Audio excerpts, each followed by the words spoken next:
we've got the two goal scorers, Giulia Zighiotti Olme and Jess Park, both playing for more than 45 minutes in these two games. Both had over 40 touches, a goal each, 2 shots, one of those being on target. We spoke earlier in the pre-match how good Manchester United have been defensively. Not just in the league phase, not just in these last 2 games, they've really impressed us. But now they're looking like they're starting to add some depth in the winter transfer window, but also looking good going forward, which is key going into the latter stages of this tournament, Kelley. Yeah, absolutely. And I spoke on this in the beginning or before the match that Jess Park, I think, is the engine in the middle of the field for them. I think that everything they do on offense runs through her, but Olme has looked really good. Millard looks really good. They added Schuler in this transfer. So they are putting these pieces together. And in my opinion, I think that a lot of the first game against Atleti and this game, they're playing really, really beautiful soccer in the final third. They're sharing the ball really well. Their movement off the ball is good. Their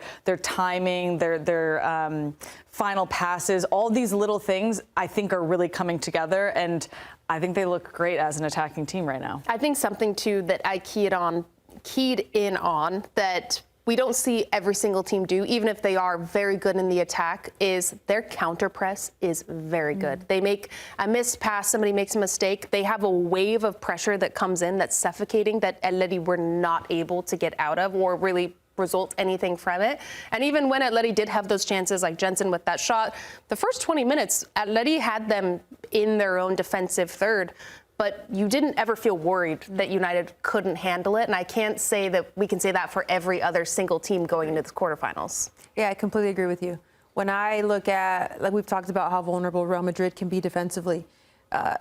Today, like you said, Atleti was on top of Manchester United, but I didn't feel worried because, not just because of Valentin's choice in goal, but having Maya Tissier leading that back line so good is everything, because you see her putting her body on the line, slide tackling to block a shot. She also contributes when they're playing out of the back. She's just complete center back. So I think they're in a good place moving on. And they still have Elatun, Rolfo, who they're missing from their squad. That's are hopefully going to be coming back into the quarterfinals. Turland, this team is stacked. I don't think so stacked. Now I'm asking myself, why didn't I choose Manchester United as my dark horse? I don't think any of us expected these performances from them. I don't think we expected them to find their form, to really, I think everybody's looking at Manchester now and thinking, if they were to beat Bayern, I think Bayern is a little bit worried now. I think it's going to be a really tough match for them.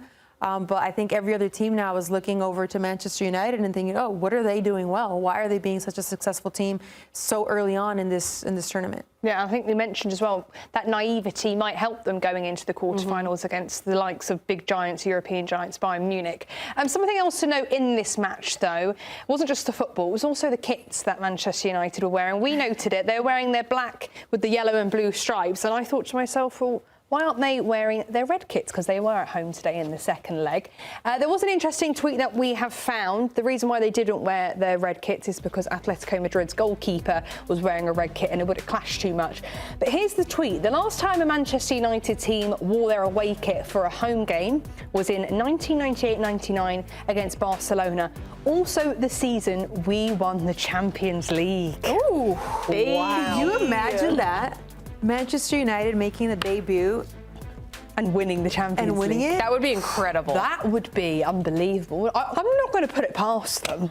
Yeah, I love this black kit, and I love that stat, that fun history tidbit. So it would be very fun to see if that could come true for the women's side. I don't think that would have ever happened before. No. Debutantes of the competition winning.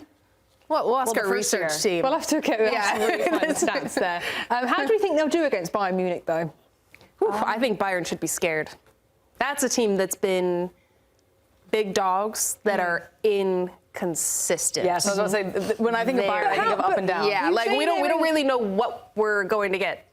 You say they're inconsistent, though, but they've not lost a game since their big first match day one loss to Barcelona. It was a pretty big loss, if I do say so myself. But since then, they've been pretty good. They've been good. I think a test like Manchester United they're going against a very complete team, a very consistently complete team, and a team where domestically they get challenged every single game. I can't say the same for Bayern Munich. I think that league has much more disparity than the WSL does. So going into this, and United still have many more games to play.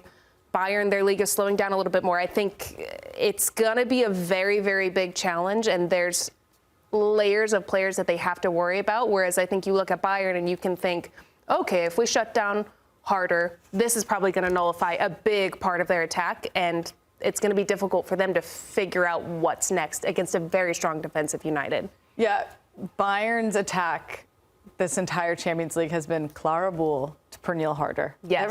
That's basically what they have put together in their attack.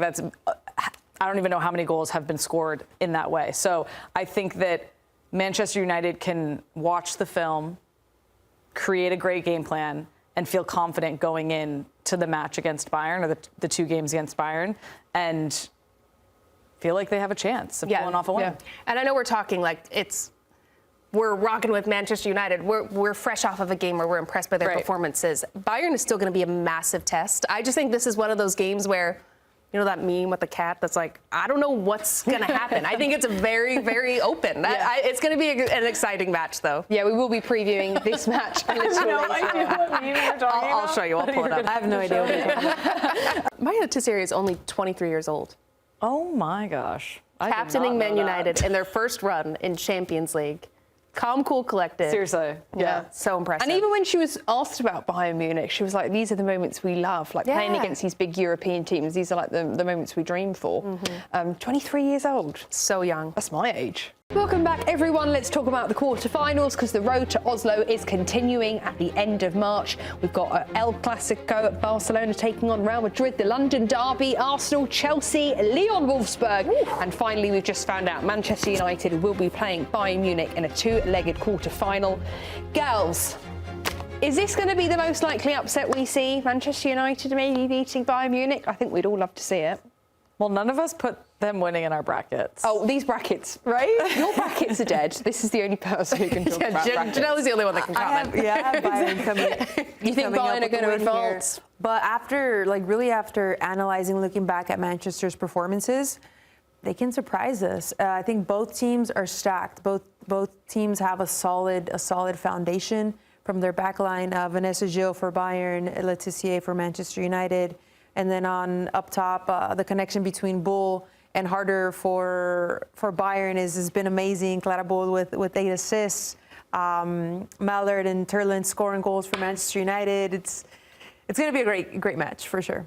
And one of the interesting storylines in this game is Leah Schuller. She's obviously with Manchester United now. Got sold from Bayern Munich. I think it'll be a good game for her to just play against her former team, and also now with her new team, Manchester United. A little extra motivation, I'd say.